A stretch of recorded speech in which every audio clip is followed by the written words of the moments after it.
ఈరోజు గోపాష్టమి. గోపాష్టమి యొక్క విశిష్టత ఏమిటి? ఈ రోజున గోవులకు ఏ రకంగా పూజా విధానం కార్యక్రమాలను నిర్వహించాలి?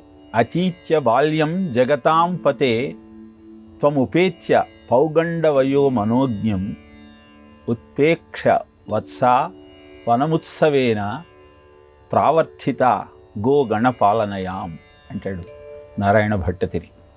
గోపాష్టమి గురించి ప్రస్తావన చేస్తూ అప్పటిదాకా లేగదూడలలో కలిసి ఆడుకునేటువంటి బాలకృష్ణుడికి 6 ఏళ్ళు రాగానే గోవులతో విహారానికి వెళ్ళాలన్న ఆలోచన కలిగింది.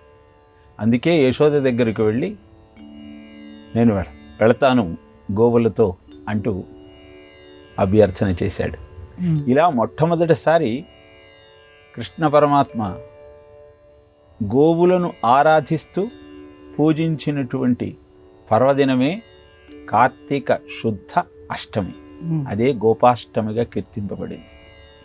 కృష్ణావతారం యొక్క ఆంతర్యాన్ని మనం పరిశీలనగా చూస్తే ప్రకృతిని ప్రేమిస్తూ ప్రకృతితో సహజీవనం చేస్తూ ఆ ప్రకృతిని ఆరాధించటం వలన సకల సుఖాలు శుభాలు నీ సొంతమవుతాయి అని స్వామి పదే పదే చెప్పే ప్రయత్నం చేస్తాడు.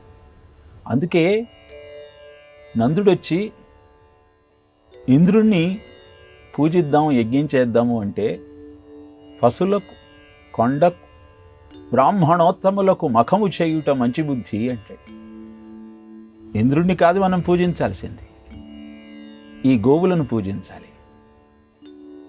ఈ కొండ మనకు అన్ని ఐశ్వర్యాలను అందిస్తున్నటువంటి భగవత్ స్వరూపం, దాన్ని పూజించాలి. ఎలా పూజించాలో తెలియజేసేటువంటి బ్రాహ్మణోత్తములను ఆరాధించాలి అంటూ ఏది శ్రేయస్కరమో దాన్ని మనకు తెలియజేసినటువంటి కృష్ణుని బోధ గోపాష్టమి. ఈరోజు గోవును ఆరాధించాలి, పూజించాలి. గోవుకు గ్రాసాన్ని అందించాలి.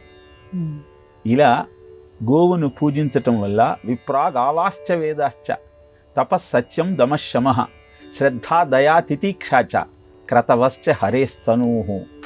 ఆ హరి శరీరం ఏమిటయ్యా, ఆయనను ఎలా మనం అర్థం చేసుకోవాలి అంటే గోవుని పూజిస్తే ఆ స్వామిని పూజించవచ్చు. ఆ గోవు యొక్క రూపమే స్వామి అని మనకు భాగవతంలో తెలియజేస్తాడు. కనుక గోవర్ధనగిరిని ఎత్తి సకల ప్రాణులను ఇంద్రుని యొక్క గర్వం నుంచి సంరక్షించినటువంటి స్వామి గోవిందుడిగా కీర్తింపబడింది కూడా గోపాష్టమి నాడే అని తెలియజేస్తారు.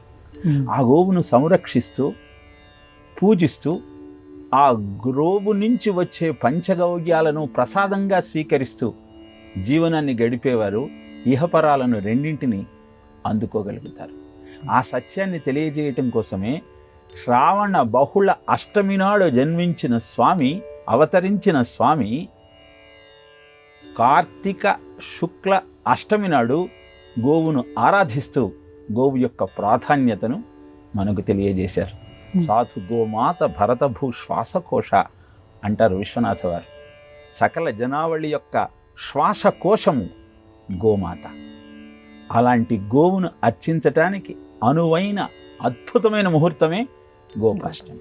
ఈ గోవును సంరక్షించుకోవాలన్న సంకల్పంతో కరపాత్ర స్వామివారు అనేక మంది సాధువులతో ఊరేగింపు తీసి ప్రభుత్వాన్ని అభ్యర్థన చేసి ఇదే గోపాష్టమి నాడు గోవును కాపాడటం కోసం బుల్లెట్లకు తన జీవితాన్ని బలి చేశారు. కనుక పెద్దలు చెబుతున్నది, స్వామి మనకు వివరిస్తున్నది గోవును సంరక్షించుకోమనేటువంటి సత్యం. దీన్ని గుర్తించి అద్భుతమైన ఈ గోపాష్టమి నాడు గోవును అర్చించి ప్రదక్షిణ చేసి పూజించి ఆ స్వామి యొక్క కృపా కటాక్ష వీక్షణాన్ని మనం అందుకోవచ్చు.